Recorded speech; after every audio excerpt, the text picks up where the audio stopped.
Hello students, मैं श्वेता शर्मा आज आपको क्लासिफिकेशन ऑफ फूड के बारे में बताऊंगी। लास्ट वीडियो में मैंने आपको फंक्शन ऑफ फूड के बारे में बताया था। आज मैं आपको क्लासिफिकेशन ऑफ फूड के बारे में बताऊंगी।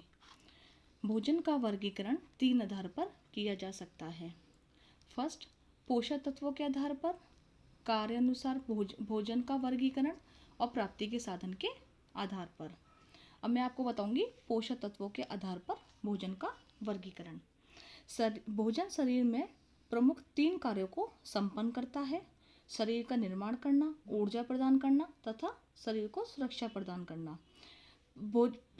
प्रत्येक भोज्य पदार्थ में कुछ न कुछ विशिष्ट पोषक तत्वों का समावेश होता है जो उक्त कार्यों को पूर्ण करने में सहायक होते हैं। शरीर की वृद्धि, विकास, कार्य, संचालन और स्वास्थ्य के लिए निम्नलिखित 5 तत्व अनिवार्य हैं। ये 5 तत्व हैं: कार्बोज, वसा, प्रोटीन, विटामिन और खनिज लवण। भोजन के उक्त पोषक तत्वों के माध्यम से शरीर अपने कार्यों को संपादन करता है। व्यक्ति के संतुलित भोजन में इन सभी पोषक तत्वों की आवश्यक मात्रा उपस्थित होना अनिवार्य है। वे सभी पोषक तत्व किसी एक भोज्य पदार्थ में एक साथ उपलब्ध नहीं हो सकते। ये पोषक तत्व विभिन्न पदार्थों से प्राप्त होते हैं। आहार नियोजन करते समय इन पोषक तत्वों को प्रदान करने वाले भोज्य पदार्थों को दैनिक आहार में अनिवार्य रूप से स्थान दिया जाना चाहिए। पोषक तत्व में सबसे पहले आपको कार्बोज के बारे में बताऊंगी। कार्बोज युक्त भोज्य पदार्थ। कार्बोज के अंतर्गत 2 पोषक तत्व निम्नलिखित हैं। इसमें फर्स्ट ऑफ ऑल आता है शर्करा, नेक्स्ट श्वेतसार। शर्करा युक्त भोज्य पदार्थ के अंतर्गत गुड़, चीनी, शहद, मिठाई, मुरब्बा और जैम, जेली आदि आते हैं तथा श्वेतसार युक्त भोज्य पदार्थ में चावल, साबूदाना, गेहूं, मक्का, ज्वार, बाजरा, राई, आलू, रतालू, शकरकंद, अरबी आदि आते हैं। नेक्स्ट मैं आपको बताऊंगी वसा युक्त भोज्य पदार्थ।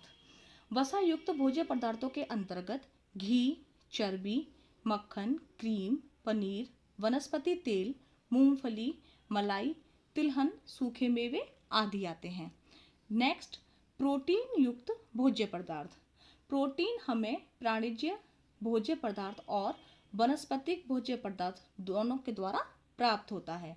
प्रोटीन युक्त भोज्य पदार्थ में सभी प्रकार के मांस, मछली, यकृत, अंडा, दूध तथा दूध से बने खाद्य पदार्थ, गेहूं के अंकुर, दालों में आएगी आपकी चना, मसूर, मटर आदि, सूखी सेम, सोयाबीन, आलू, गाजर, शलजम, मेवे, गिरी वाले फल, मूंगफली, नारियल, तिल आदि आते हैं। ठीक। नेक्स्ट मैं आपको बताऊंगी विटामिन युक्त भोज्य पदार्थ। हरी सब्जियों में एवं अन्य खाद्य पदार्थों में कोई ना कोई विटामिन मिल जाता है, किंतु दूध तथा दूध से बने भोज्य पदार्थ, मांस, मछली, यकृत, अंडे, सब्जी, रसदार व अन्य फल, आंवला और सूखे मेवे आदि विटामिन प्रचुर मात्रा में उपलब्ध होते हैं। नेक्स्ट आपका आएगा खनिज लवण। खनिज लवण भोज्य पदार्थ की श्रेणी के अंतर्गत मांस, मछली, यकृत, अंडा, दूध, समस्त तृणधान्य, दालें, सेम, मटर, तिलहन, हरी पत्तियां वाली सब्जियां, कंद मूल वाली सब्जियां आदि आते हैं। अब मैं आपको बताऊंगी, आपको समझ में आया होगा पोषक तत्वों के आधार पर भोजन का वर्गीकरण। अब नेक्स्ट है आपका कार्य अनुसार भोजन का वर्गीकरण। इसमें सबसे पहले आपका आएगा कार्य अनुसार भोजन का वर्गीकरण। ये कार्य अनुसार जो भोजन का वर्गीकरण होता है ये भी 3 प्रकार से होता है: निर्माणकारी भोजन, शक्तिवर्धक ऊर्जा प्रदान करने वाला भोजन और सुरक्षात्मक भोजन। निर्माणकारी भोजन जो होता है इसमें 2 तत्वों का समावेश होता है। इसमें प्रोटीन और खनिज लवण।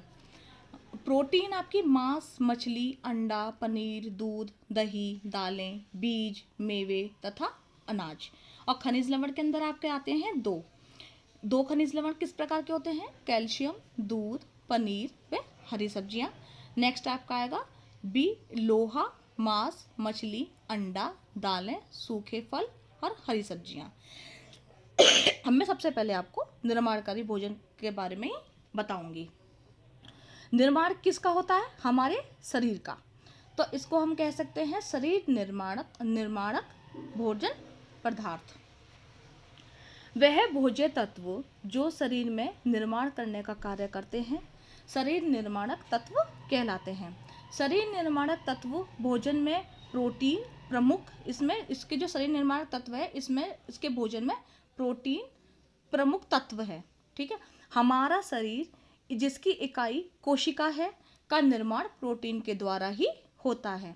जिस तरह किसी भवन का निर्माण ईंट, गारा, सीमेंट से होता है, उसी प्रकार हमारे शरीर में कोशिकाओं व विभिन्न द्रव शरीर रूपी भवन का निर्माण करते हैं। विभिन्न वृद्धि की अवस्थाओं जैसे बाल अवस्था, किशोर अवस्था तथा गर्भ अवस्था में अंगों की वृद्धि तीव्र गति से होती है। इन अवस्थाओं में विशेष रूप से अधिक प्रोटीन की आवश्यकता होती है। दूसरी अवस्थाओं में जबकि वृद्धि नहीं होती, उस समय शरीर में होने वाली निरंतर टूट फूट की मरम्मत के लिए प्रोटीन की आवश्यकता होती है। हमारे शरीर में जल के बाद दूसरा तत्व प्रोटीन ही होता है जिससे शरीर बना होता है। हर अंग जैसे अस्थियां, मांसपेशियां, दांत, त्वचा, बाल, रक्त का निर्माण प्रोटीन से ही होता है। प्रोटीन के बाद दूसरा निर्माणक तत्व जो हमारा आता है भोज्य तत्व, वो होता है खनिज लवण। इन निर्माणक तत्वों में कैल्शियम, फास्फोरस, आयरन व आयोडीन प्रमुख होता है। कैल्शियम, फास्फोरस दांत व अस्थियों के निर्माण में मुख्य रूप से भाग लेते हैं। आयोडीन भी शरीर की एक प्रमुख ग्रंथि थायराइड का निर्माण करती है। जैसे मैंने आपको लास्ट वीडियो में भी बताया था ये बात। आयोडीन की कमी से इस ग्रंथि का पूर्ण निर्माण नहीं हो पाता तथा शरीर व मानसिक विकास अवरुद्ध हो जाता है। रक्त की हीमोग्लोबिन निर्माण में लोहा ही मुख्य रूप से भाग लेता है। शरीर निर्माणक तत्वों में जल का भी महत्वपूर्ण स्थान होता है। शरीर में मात्रा की दृष्टि से पहला स्थान जल का ही है। विभिन्न अंत कोशिका द्रवों तथा बाहरी द्रवों का निर्माण जल से ही होता है। रक्त का माध्यम भी जल ही है। इसमें मैंने आपको ये बता दिया खनिज लवण में क्या क्या आते हैं। कैल्शियम, दूध, पनीर, हरी सब्जियां, लोहा, मांस, मछली, अंडा, दालें, सूखे फल व हरी सब्जियां आदि। अब मैं आपको बताऊंगी नेक्स्ट शक्तिवर्धक प्रदान करने वाले भोज्य पदार्थ। शक्तिवर्धक में हमारा जो तत्व मिलते हैं वो होता है शर्करा और स्टार्च। इसको ये हमारा आएगा कार्बोहाइड्रेट के अंतर्गत। और नेक्स्ट होगा आपका इसमें वसा। अब मैं आपको शक्तिवर्धक ऊर्जा प्रदान करने वाले भोज्य तत्वों के बारे में बताऊंगी। ऊर्जा हमारी अनिवार्य आवश्यकता है। बिना ऊर्जा के हमारा शरीर एक पल भी जीवित नहीं रह सकता है। अलग अलग शारीरिक प्रक्रियाओं के लिए अलग अलग मात्रा में ऊर्जा की आवश्यकता पड़ती है। कठोर शारीरिक परिश्रम करने वाले व्यक्ति को एक सामान्य क्लर्क जो कि हमेशा कुर्सी पे ही बैठ के कार्य करता है की अपेक्षा अधिक ऊर्जा की आवश्यकता होती है। भोज्य ली गई ऊर्जा शरीर की ऐच्छिक व अनैच्छिक दोनों क्रियाओं के संचालन में मदद करती है। शरीर की ऊर्जा प्रदान करने वाले मुख्य भोज्य कार्बोहाइड्रेट हैं। कार्बोहाइड्रेट के रूप में हमें ये मैंने आपको पहले बताया है शर्करा और स्टार्च का अधिक प्रयोग किया जाता है। आपको शर्करा कार्बोहाइड्रेट तत्व ऐसा तत्व है जो शरीर को सर्वाधिक मात्रा में ऊर्जा प्रदान करता है। लास्ट वीडियो में मैंने आपको बताया था कार्बोहाइड्रेट के 1 ग्राम से हमें 4 कैलोरी ऊर्जा प्राप्त होती है। कार्बोहाइड्रेट को हम 2 भागों में बांट सकते हैं या 2 भागों में प्राप्त कर सकते हैं। शर्करा के अंदर आपका आता है चीनी और गुड़, शहद आदि। स्टार्च के अंदर आपका विभिन्न प्रकार के गेहूं का आटा, सूजी, मैदा, मक्का, जौ, बाजरा, जड़ वाली तरकारियां जैसे शकरकंद, आलू, कच्चे फल, केला आदि आते हैं। नेक्स्ट इसमें तत्व मिल होता है वसा का। वसा का 1 ग्राम हमें 9 कैलोरी ऊर्जा प्रदान करता है।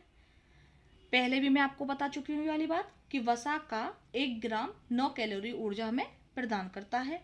वसा को हम तेल, घी, मक्खन, मेवे एवं क्रीम आदि साधनों से प्राप्त कर सकते हैं। कठोर परिश्रम करने वाले व्यक्ति को अपने भोजन में वसा की अधिक मात्रा लेनी चाहिए। इसमें प्रोटीन भी एक तत्व है जो हमारे शरीर को ऊर्जा प्रदान करता है। ठीक, ऊर्जा की अधिकांश पूर्ति कार्बोहाइड्रेट से की जा सकती है क्योंकि यह भोज्य पदार्थ में पाए जाने वाला वह सुपाच्य होता है। प्रोटीन भी ऊर्जा देने का कार्य करता है। प्रोटीन हमें 1 ग्राम प्रोटीन हमें 4 कैलोरी ऊर्जा देती है। 4 कैलोरी ऊर्जा देती है। ठीक है, क्योंकि प्रोटीन का मुख्य प्रोटीन हमारे शरीर के लिए मुख्य निर्माणकारी है, इसलिए ऊर्जा पूर्ति हेतु कार्बोहाइड्रेट व वसा का उपयोग ही किया जाना चाहिए ताकि प्रोटीन अपना निर्माण कार्य सुचारू रूप से चला सके। प्रोटीन की प्राप्ति हमें दूध, पनीर, मांस, मछली, अंडे, दालें, सोयाबीन, सूखे मेवे व मूंगफली आदि से हम प्रोटीन को प्राप्त कर सकते हैं। नेक्स्ट मैं आपको बताऊंगी सुरक्षात्मक भोजन। सुरक्षात्मक भोजन को हम नियामक भोजन भी कह सकते हैं। ऊर्जा देने वाले तत्व तथा निर्माण तत्वों के साथ साथ हमारे शरीर को सुरक्षात्मक तत्वों की भी आवश्यकता होती है। ऊर्जा देने वाले तत्वों में हमें निरंतर शक्ति मिलती रहती है और निर्माणक तत्वों शरीर की डिलडॉल या शरीर का हमारा जो आकृति, आकार, भार को प्रभावित करते हैं। सुरक्षात्मक तत्वों से हमारे शरीर की जैविकीय क्रियाएं नियंत्रित रहती हैं जिससे अंग ठीक तरह से कार्य कर सकते हैं। शरीर की रोग निरोधक क्षमता को बढ़ाने में सुरक्षात्मक तत्व सहायक होते हैं। विटामिन, खनिज लवण, जल व प्रोटीन प्रमुख सुरक्षात्मक तत्व हैं। विटामिन शरीर की विभिन्न क्रियाओं को नियंत्रित करते हैं तथा अंगों को स्वस्थ रखते हैं। विटामिन ए विशेष रूप से त्वचा व आंखों को सुरक्षित रखता है। दूसरे विटामिन नाड़ी संस्थान, पाचन संस्थान, त्वचा व मसूड़ों को स्वस्थ रखते हैं। विटामिन की कमी होने पर शरीर का विकास रुक जाता है, स्वास्थ्य की हानि होती है तथा विभिन्न रोग जैसे बेरीबेरी, पेलेग्रा, स्कर्वी, रिकेट्स तथा एनीमिया आदि रोग हो जाते हैं। नेक्स्ट खनिज लवण। खनिज लवण शरीर में अम्ल क्षार का संतुलन तथा पानी का संतुलन रखते हैं। रक्त परिवहन, हृदय की धड़कन तथा रक्त का थक्का जमना आदि क्रियाओं को नियंत्रित करना खनिज लवण का ही कार्य है। जल भी शरीर के द्रवों को नियंत्रित करता है तथा उत्सर्जन की क्रिया में सहायता पहुंचाता है। प्रोटीन रोग के जीवाणुओं से लड़ने की क्षमता बढ़ाकर सुरक्षात्मक कार्य में सहायता प्रदान करते हैं। ठीक है, नेक्स्ट मैं अब आपको ये बताऊंगी कि सुरक्षात्मक तत्वों की प्राप्ति के साधन। इसमें जो है विटामिन, दूध तथा दूध से बने पदार्थ, नींबू, संतरा, आम व हरी सब्जियां, फूल गोभी, पत्ता गोभी, गाजर, अंडा, यकृत, मछली, गेहूं, चावल, मक्का, खमीर आदि ये आते हैं विटामिन के अंतर्गत। ठीक है, खनिज लवण में आपका आएगा दूध, दही, पनीर, हरी पत्ते वाली सब्जियां, सोयाबीन, दालें, अनाज, सूखे मेवे आदि। नेक्स्ट है आपका जल। जल में शुद्ध जल, रसीले फल व सब्जियां, दूध आदि। प्रोटीन, दूध, अंडा, मांस, सोयाबीन आदि।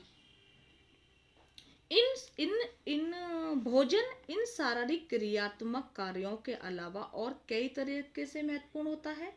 भोजन के द्वारा महत्वपूर्ण कार्य सामाजिक कार्य व संवेगात्मक कार्य की संज्ञा भोजन कि इसमें भोजन की संज्ञा दी जाती है। अब मैं नेक्स्ट आपको बताऊंगी प्राप्ति के साधन के आधार पर भोजन का वर्गीकरण। इसमें आपका आएगा प्राप्ति के साधन में खाद्य पदार्थ। खाद्य पदार्थ हमारे दो प्रकार के होते हैं। फर्स्ट, वनस्पति जगत से प्राप्त खाद्य पदार्थ और पशु जगत से प्राप्त खाद्य पदार्थ।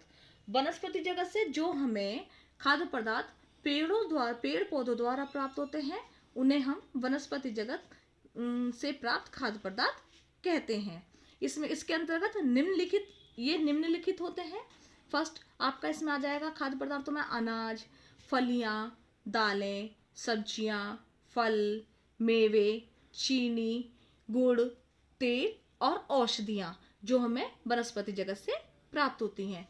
पशु जगत से जो खाद्य पदार्थ हमें प्राप्त होते हैं वो आते हैं, जो उसे हम कहेंगे कि वह खाद्य पदार्थ जो पशुओं द्वारा प्राप्त किए जाते हैं पशु जगत से प्राप्त खाद्य पदार्थ कहलाते हैं। इसके अंतर्गत ये आते हैं दूध, अंडे, मांस, मछली और शहद। लास्ट में आपको बताना चाहूंगी कि इस वर्गीकरण से स्पष्ट है कि वनस्पति जगत व प्राणी जगत से हमें विभिन्न प्रकार के भोज्य पदार्थ प्राप्त होते हैं। आपको ये अच्छे से समझ में आ गया होगा। मैंने आपको आज बताया था फूड क्लासिफिकेशन ऑफ फूड, भोजन का वर्गीकरण। Thank you.